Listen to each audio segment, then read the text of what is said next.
إن الحمد لله نحمده ونستعينه ونستغفره ونعوذ بالله من شرور أنفسنا ومن سيئات أعمالنا من يهده الله فلا مضل له ومن يضلله فلا هادي له أشهد أن لا إله إلا الله وحده لا شريك له وأشهد أن محمدا عبده ورسوله لا نبي ولا رسول بعده اللهم صل وسلم على نبينا محمد وعلى آله وأصحابه ومن تبعه إلى يوم القيامة أيها الناس اتقوا الله حق تقاته فإن الله تعالى يقول في القرآن العظيم يا أيها الذين آمنوا اتقوا الله حق تقاته ولا تموتن إلا وأنتم مسلمون وقال يا أيها الذين آمنوا اتقوا الله وقولوا قولا سديدا يصلح لكم أعمالكم ويغفر لكم ذنوبكم ومن يطع الله ورسوله فقد فاز فوزا عظيما وقال في آية أخرى إن عدة الشهور عند الله 12 شهرا في كتاب الله يوم خلق السماوات والأرض منها 4 حرم ذلك الدين القيم فلا تظلموا فيهن أنفسكم وقاتلوا المشركين كافة كما يقاتلونكم كافة واعلموا أن الله مع المتقين. Masyarul muslimin, sidang salat Jumat yang Allah muliakan. Mengawali khutbah yang singkat ini, kami berpesan kepada diri kami pribadi selaku khatib yang diamanahkan dan kepada para jamaah semuanya agar senantiasa meningkatkan ketakwaan kepada Allah Subhanahu wa taala. Ketakwaan yang menghantarkan kita menuju keridhaan Allah, baik hidup di dunia hingga nanti perjumpaan dengan Allah di akhirat kelak. Masyarul muslimin, hari Jumat ini kita tepatnya berada pada tanggal 4 Muharram tahun 1443 Hijriah, yang mana Allah Subhanahu wa taala telah menerangkan dalam Al-Qur'an surah At-Taubah pada ayat ke-36, inna iddatasy syuhuri indallah 12 syahran fi kitabillah. Sesungguhnya jumlah bulan menurut Allah ialah 12 bulan sebagaimana dalam ketetapan Allah, yauma khalaqas samawati wal ardh, pada waktu Dia menciptakan langit dan bumi. Minha 4 hurum, di antaranya ada 4 bulan haram. Ada 4 bulan haram. Dzalikad dinul qayyim fala tazlimu fihinna anfusakum. Itulah ketetapan agama yang lurus, maka janganlah kamu menzalimi dirimu dalam bulan yang 4 itu. Wa qatilul musyrikina kaffah kama yuqatilunakum kaffah. Dan perangilah kaum musyrikin semuanya sebagaimana mereka pun memerangi kamu semuanya. Wa'lamu annallaha ma'al muttaqin. Dan ketahuilah bahwa Allah beserta orang-orang yang bertakwa. Masyarul muslimin, dalam khutbah kali ini kami ingin mengajak para jemaah semuanya untuk mengenal lebih dalam tentang bulan Al-Muharram. Urgensinya, lebih tepatnya ada 2 poin yang ingin kami coba sampaikan pada khutbah kali ini tentang keutamaan pada bulan Al-Muharram. Saudaraku yang Allah muliakan, pertama, bulan Muharram merupakan satu dari 4 bulan yang dimuliakan oleh Allah. Dalam hitungan bulan Hijriah ada 12 bulan. Dan dalam 12 bulan ini Allah menjadikan 4 bulan pilihan sebagai bulan yang dimuliakan oleh Allah, yang disebut dengan bulan-bulan haram. Bulan itu adalah yang pertama Dzulqa'dah, kemudian Dzulhijjah, kemudian Al-Muharram yang kita berada sekarang ini, dan bulan Rajab. Yang dinamakan bulan mulia dikarenakan pada bulan itu Allah Subhanahu wa taala menurunkan keberkahan, melipat gandakan pahala amalan kebaikan yang dilakukan oleh hambanya. Juga sebaliknya saudaraku, barang siapa yang melakukan maksiat Fala tazlimu fihinna anfusakum. Jangan, kata Allah, jangan kalian menzalimi diri kalian sendiri pada 4 bulan haram itu. Termasuk bulan ini, bulan Al-Muharram. Jangan kalian menzalimi diri kalian melakukan berbagai kemaksiatan pada bulan-bulan yang haram itu. Yang artinya apabila kita melakukan kemaksiatan pada bulan-bulan yang dimuliakan oleh Allah, berbeda ketika kita melakukan kemaksiatan di luar bulan yang lain. Ada penekanan berbeda, kualitas dosa yang berbeda, sebagaimana kualitas pahala yang lebih di bulan-bulan tertentu itu, kaum muslimin. Imam Ibnu Katsir rahimahullah dalam tafsirnya menjelaskan, janganlah kalian menzalimi diri sendiri dalam semua bulan sepanjang tahun. Bukan cuma di 4 bulan, tetapi di semua bulan jangan menzalimi diri. Jangan melakukan kemaksiatan, jauhi.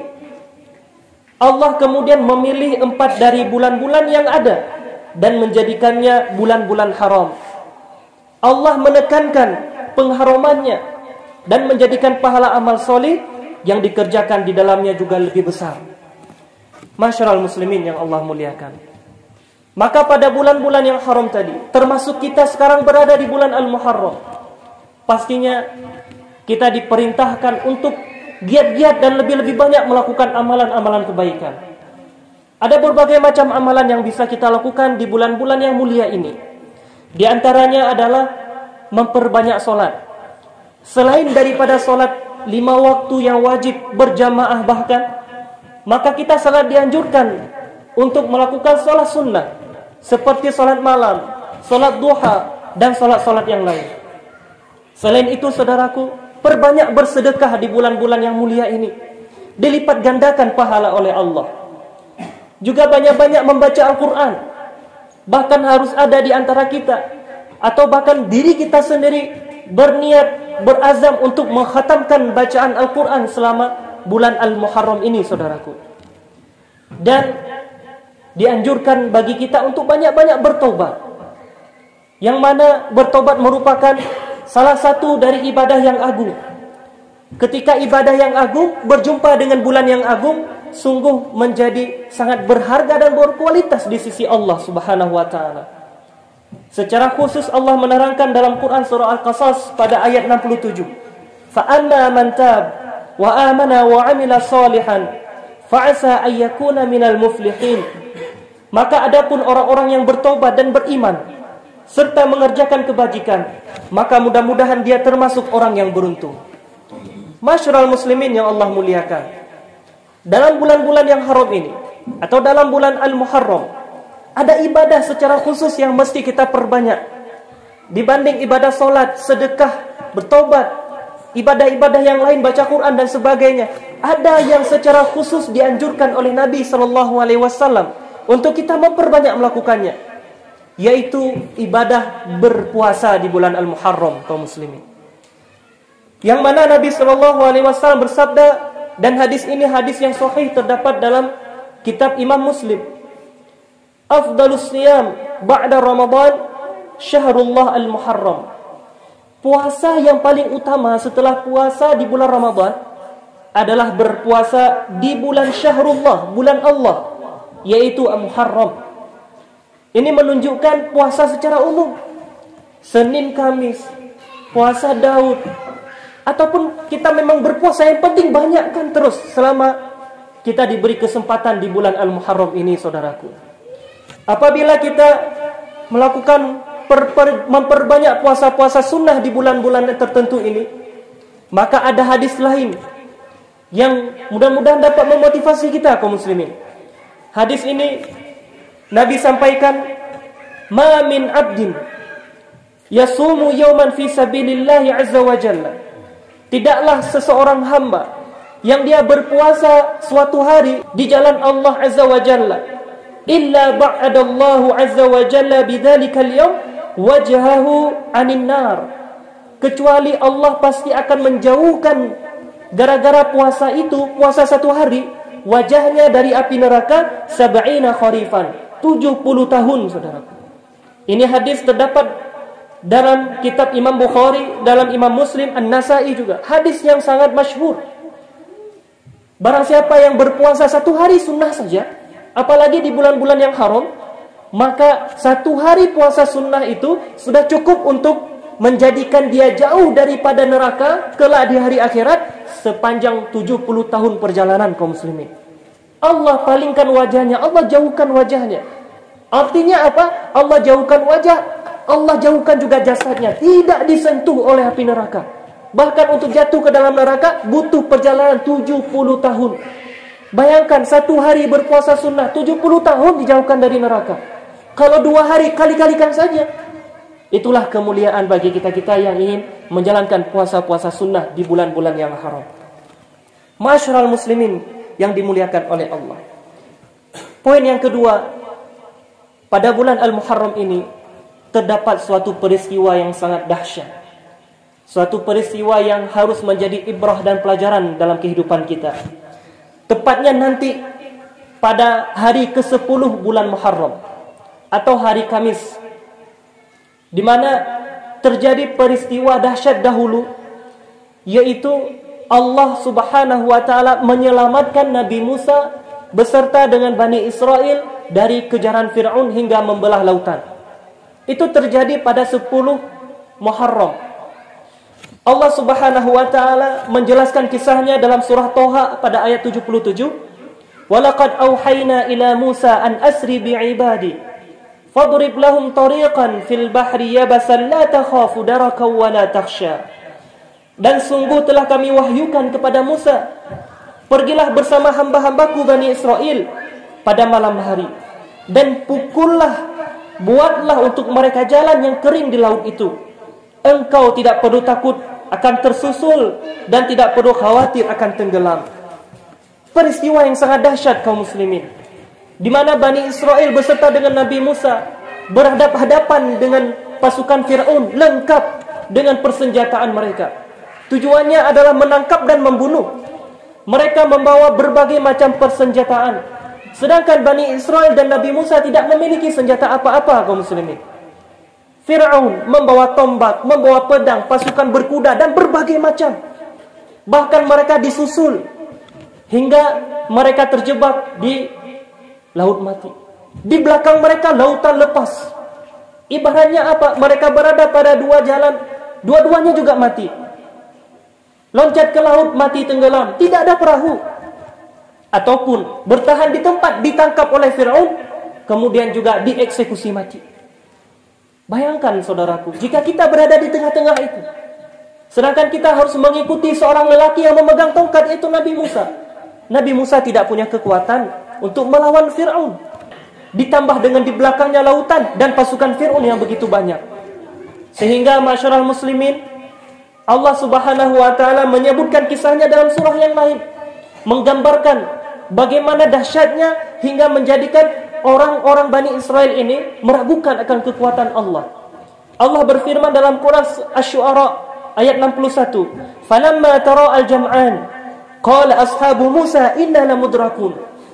Maka ketika kedua golongan itu saling melihat, Fir'aun sudah mengejar dan kemudian mendapati mereka, kaum Bani Israel beserta Nabi Musa juga melihat Fir'aun yang sebentar lagi akan mendatangi mereka. Sudah sama-sama saling melihat, saling menatap, saling berteriak bahkan.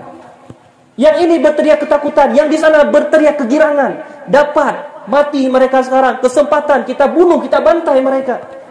Yang sebelah sini ketakutan. Bahkan mereka berkata, "Inna lamudrakun." Hei Musa, kita pasti akan tersusul, kita pasti akan ditangkap, kita pasti akan dibunuh. Hiruk pikuk suara membahana di mana-mana kaum muslimin. Ketakutan luar biasa. Bahkan ada anak kecil, ada wanita, ada orang tua di dalam golongan Bani Israel kala itu. Semuanya ketakutan. Tetapi yang tidak takut cuma satu orang, Nabi Musa alaihissalam. Nabi Musa alaihissalam, saking kuatnya iman beliau kepada Allah Subhanahu wa taala, bahkan cukup dengan seorang Nabi Musa selamat seluruh Bani Israel. Nabi Musa alaihissalam bahkan berkata, "Qala kalla inna ma'iya rabbi sayahdin." Sekali-sekali tidak. Apa yang kalian katakan itu tidak akan terjadi. Sesungguhnya Rabbi, sesungguhnya Allah Tuhanku bersamaku, dan Allah akan memberikan kepadaku petunjuk. Kekuatan keyakinan seorang Nabi Ibrahim. melahirkan pertolongan dari Allah Subhanahu wa taala. Kekuatan keyakinan dari seorang Nabi Musa langsung diijabah oleh Allah Subhanahu wa taala, dan Allah berfirman, "Fa'auhayna ila Musa an idrib bi'asakal bahr, fanfalaqa fakana kullu firqin kattaudil adhim." Maka kami wahyukan kepada Musa, pukullah laut itu dengan tongkatmu. Maka terbelahlah lautan itu, dan setiap belahan seperti gunung yang besar. Masyarul muslimin yang Allah muliakan, ini menjadi pelajaran berharga bagi kita.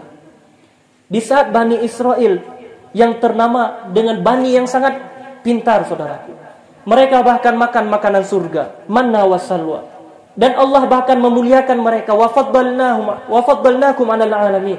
Allah mengutamakan mereka, melebihkan mereka dari kaum yang lain. Mereka cerdas, mereka pintar. Itu Bani Israel.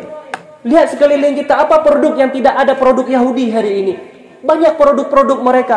Mereka menguasai dunia bahkan. Cerdas memang mereka. Namun dari semua mereka yang cerdas, ada satu yang lebih cerdas. Itu Nabi Musa alaihissalam. Dan di sini kita bisa dapati kaum muslimin, secerdas-cerdas Bani Israel, kalau sudah berada pada puncak masalah, mereka kebingungan. Sedangkan Nabi Musa menyerahkan semuanya kepada Allah. Orang yang cerdas, Allah akan biarkan mereka dengan masalah mereka. Sedangkan orang yang memang cerdas dan mencampakkan kecerdasannya di hadapan Allah, Allah akan beri pertolongan. Nabi Musa walaupun cerdas, lebih cerdas daripada Bani Israel, beliau mencampakkan kecerdasannya di hadapan Allah. Beliau minta pertolongan kepada Allah. Bahkan ketika Allah coba perintahkan pukul lautan luas dengan tongkat kaum muslimin. Seandainya Nabi Musa kala itu mendahulukan kecerdasannya, mungkin beliau akan memprotes Allah. Ya Allah, ini kejadian genting ya Allah. Ini kejadian sulit ya Allah. Ini kami mau mati, masa engkau suruh pukul lautan dengan tongkat? Itu kalau Nabi Musa pakai akal dan kecerdasan di hadapan Allah. Tapi Nabi Musa campakkan kecerdasan itu. Beliau yakin bahwa apapun yang Allah perintahkan, itu jalan keluar. Pukul tongkat, pukul lautan, pukul. Dan sejak saat itu Allah belah lautan untuk Nabi Musa. Sungguh pelajaran berharga kaum muslim. Inilah kita hari ini kaum muslimin. Orang muslim banyak yang kadang terlihat cerdas, bahkan terlalu mencerdaskan diri di hadapan perintah Allah. Iya kaum muslimin, ketika Allah perintahkan sholat 5 waktu, banyak orang-orang yang beriman kepada Allah, orang-orang muslim hari ini bahkan meninggalkan sholat dengan alasan menjaga toko. Nanti kalau saya sholat, pelanggannya pergi. Kalau saya sholat, saya cari makan dari mana? Seakan-akan dia lebih cerdas daripada Allah. Dia lupa bahwa Allah yang memberikan rezeki. Bukankah ini namanya sok cerdas di hadapan Allah, sok pintar dengan ketentuan Allah? Ketika Allah Subhanahu wa taala mengharamkan riba, tapi betapa kita lihat saudara kita banyak yang masih bertransaksi dengan riba. Dengan alasan kami tak sanggup beli rumah kecuali dengan cara riba. Kami tak sanggup beli kendaraan kecuali dengan cara riba. Kami penggadaian pun gadai-menggadai dengan cara riba. Karena memang itu cara kami lemah, kami memang butuh mencerdaskan diri di hadapan perintah Allah. Ini kita hari ini. Betapa banyak kalau kita lihat hari ini, di saat Allah memerintahkan kaum para orang tua untuk menjaga dirinya dan keluarganya, qu anfusakum wa ahlikum naro, dari api neraka. Disuruh ajarkan anak-anak Anda untuk belajar agama. Lantas sang orang tua banyak yang berkata, Pak Ustaz, kalau anak kami cuma menjadi guru TPA, mau makan apa mereka ketika besar? Ini namanya sok pintar di hadapan Allah, sok cerdas di hadapan Allah. Itulah tipikal Bani Israel kaum muslimin, tipikal orang-orang Yahudi. Masyarul muslimin yang Allah muliakan, kalau terasa lama pertolongan Allah datang menghampiri kita, introspeksi diri, jangan-jangan kita masih mendahulukan kecerdasan kita di hadapan Allah Subhanahu wa taala. Campakkan kecerdasan kita di hadapan perintah Allah. Insya Allah pertolongan Allah akan segera datang. Masyarul muslimin sedang sholat Jumat yang dimuliakan oleh Allah. Peristiwa penyelamatan Nabi Musa beserta Bani Israel dari kejaran Fir'aun yang terjadi 10 Muharram, atau tepatnya pada hari Kamis depan. Hal tersebut menjadikan sebagai motivasi bagi Nabi SAW untuk berpuasa khusus pada hari itu yang dinamakan dengan puasa Asyura. Dan beliau bahkan menyuruh kita selaku umat untuk memperbanyak puasa di hari itu kaum muslimin. Rasulullah sallallahu alaihi wasallam bersabda, "Siyamu yaumin Asyura uhtusiba 'ala Allahi ay yukaffira as-sanata allati qablahu." Berpuasa pada hari Asyura, yaitu hari ke-10 bulan Muharram, kepada Allah agar Allah menghapus dosa tahun yang sebelumnya. Ini dosa-dosa kecil kaum muslimin.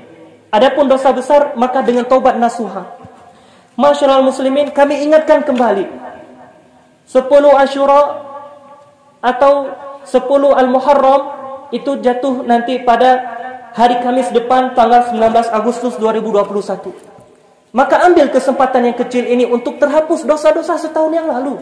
Ambil kesempatan ini kaum muslimin. Satu hari saja kita berpuasa di hari itu lillahi ta'ala, maka terhapuskan semua dosa yang pernah kita lakukan dahulu.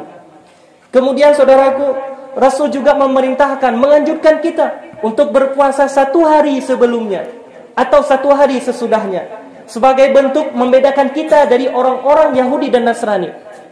Nabi sudah terbiasa berpuasa pada 10 Muharram sejak dari Makkah hingga ke Madinah. Namun ketika di Madinah disampaikan oleh para sahabat, "Ya Rasulullah, itu orang-orang Yahudi dan orang Nasrani biasa memang berpuasa pada hari itu." Maka Nabi berazam, "Idza jaa 'amul muqbil, sumtu yaumat tasi'ah." Insyaallah, apabila datang tahun depan, maka aku akan berpuasa pada hari 9-nya. Ini azam daripada Nabi sallallahu alaihi wasallam. Beliau juga bersabda, "Sumu yauma Asyura." Berpuasalah Anda pada hari Asyura, yaitu 10 Muharram. "Wa khaliful yahud." Dan bedakan dirimu dari orang-orang Yahudi. "Sumu yauman qablahu aw yauman ba'dahu." Berpuasalah Anda pada satu hari sebelumnya atau satu hari sesudahnya. Maka secara kesempurnaan kita dianjurkan berpuasa dari tanggal 9, 10 dan 11. Dari hari Rabu, Kamis dan Jumat. Apabila kita memilih salah satu, boleh saja 9 dengan 10 atau 10 dengan 11, sebagai bentuk membedakan diri kita dari puasanya orang-orang Yahudi. Dan kalau memang kita termasuk sangat lemah dalam bab puasa, mungkin memang kita sedang sibuk bekerja dan kita lelah tidak sanggup, maka minimal saudaraku, minimal ambil pada hari Kamisnya, yaitu 10 Muharram, agar dosa-dosa kita setahun yang lalu dihapuskan oleh Allah Azza wa Jalla. Masyarul muslimin yang Allah muliakan, sebagai penutup pada khutbah Jumat kali ini, kami ingin ingatkan kepada diri kami pribadi dan kepada seluruh kaum muslimin semuanya. Ingatlah bahwa hidup di dunia itu sementara saja. Hidup di dunia bagaikan ladang, yang dalam ladang itu kita dianjurkan untuk banyak-banyak mengambil manfaat, bercocok tanam, memanen hasilnya nanti di hari akhirat. Namun kita perlu ketahui, kesempatan untuk berladang itu semakin sedikit sekali. Bahkan saking sedikitnya pernah ditegur oleh Rasulullah sallallahu alaihi wasallam dalam hadisnya, "Ightanim khamsan qabla khamsin." Hendaklah kalian memanfaatkan 5 hal sebelum datang 5 hal. "Syababuka qabla haramik." Manfaatkanlah masa mudamu sebelum datang masa tuamu. "Wasihataka qabla saqamik." Manfaatkan masa sehatmu sebelum datang masa sakitmu. "Wa ghinaka qabla faqrik." Manfaatkan masa lapangmu sebelum datang masa butuhmu. Manfaatkan masa kayamu sebelum datang masa miskinmu. "Wa faraghaka qabla syughlik." Manfaatkan masa luangmu sebelum datang masa sibukmu. "Wa hayataka qabla mautik." Dan terakhir, manfaatkan masa hidupmu sebelum datang masa matimu. Hidup di dunia saudaraku bagaikan kita berada di dalam suatu kendaraan bus angkutan umum dengan tujuan berbeda-beda. Namun tidak diberitahukan tujuan kita di mana. Tiba-tiba saja kita disuruh turun. Ada di antara kita mungkin sudah turun duluan. Asal sudah sampai daerah Rakal dia turun, diperintahkan turun. Ada yang turunnya di Biren, ada yang turunnya nanti di Banda, ada yang turunnya lebih jauh daripada itu. Yang sudah meninggal duluan berarti mereka dipaksa turun duluan. Kaum muslimin, hidup di dunia juga bagaikan kita berada di antara rambu lalu lintas. Ada hijau, ada kuning, ada merah. Di antara kita mungkin masih hijau lampunya, masih panjang. masih ada jalan untuk maju. Tetapi di antara kita juga ada lampu kuning. Ini hati-hati bagi kita yang sudah lampu kuning. Kenapa? Karena sebentar lagi kita juga akan berada pada lampu merah. Hidup di dunia, saudaraku, bagaikan waktu. Di antara kita mungkin ada yang berada pada waktu pagi. Namun ada juga yang sudah berada di waktu siang. Dan ingat, tidak lepas daripada itu, kita ada di waktu sore. Kalau sudah waktu sore, sadar-sadar bahwa hari semakin gelap. Uban sudah banyak, keriput di mana-mana, gigi sudah mulai tonggos dan lain-lain. Banyak yang sudah tidak bisa kita nikmati daripada dunia ini. Dan sebentar lagi kita akan masuk waktu maghrib dan menjelang malam. Artinya kita akan kembali kepada Allah Azza wa Jalla. Kalau diibaratkan solat, ada yang baru takbir, ada yang sudah ruku pun, ada yang i'tidal, ada yang sujud, dan ada yang sudah duduk di antara dua sujud atau duduk tahiyat akhir, sebentar lagi akan salam cuma. Maka ketika Allah berikan kesempatan berpuasa 1 hari, dihapuskan dosa setahun, ambil. Ketika kita dianjurkan berbanyak berpuasa, ambil supaya dijauhkan wajah kita, tubuh kita dari neraka 70 tahun. Kesempatan itu tidak akan pernah datang 2 kali, kaum muslimin. Semoga bermanfaat bagi kita semuanya. Alhamdulillahi rabbil alamin. Wassalatu wassalamu ala asyrafil anbiya'i wal mursalin wa ala alihi wa ashabihi wa man tabi'ahu ila yaumiddin. Amma ba'du. Fa ya ayyuhan nas, usi nafsi wa iyyakum bittaqwallah faqad fazal muttaqun. Wa inna Allah ta'ala yaqulu fil Qur'anil 'azim ba'da an asta'id billahi minasy syaithanir rajim. Ya ayyuhalladzina amanu taqullaha haqqa tuqatih wa la tamutunna illa wa antum muslimun. Barakallahu li wa lakum fil Qur'anil 'azim wa nafa'ani wa iyyakum bima fihi minal ayati wa dzikril hakim wa taqabbala minni wa minkum tilawatahu innahu huwas samiul alim fastaghfiruhu innahu huwal ghafurur rahim.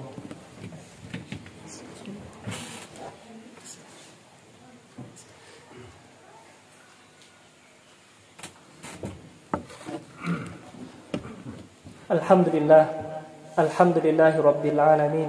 Wassalatu wassalamu ala asyrafil anbiya'i wal mursalin wa ala alihi wa ashabihi wa man tabi'ahu ila yaumiddin. Asyhadu an la ilaha illallah wahdahu la syarika lah wa asyhadu anna Muhammadan 'abduhu wa rasuluhu la nabiyya wa la rasula ba'dah. Allahumma shalli wa sallim ala nabiyyina Muhammad wa ala alihi wa ashabihi wa man tabi'ahu ila yaumil qiyamah.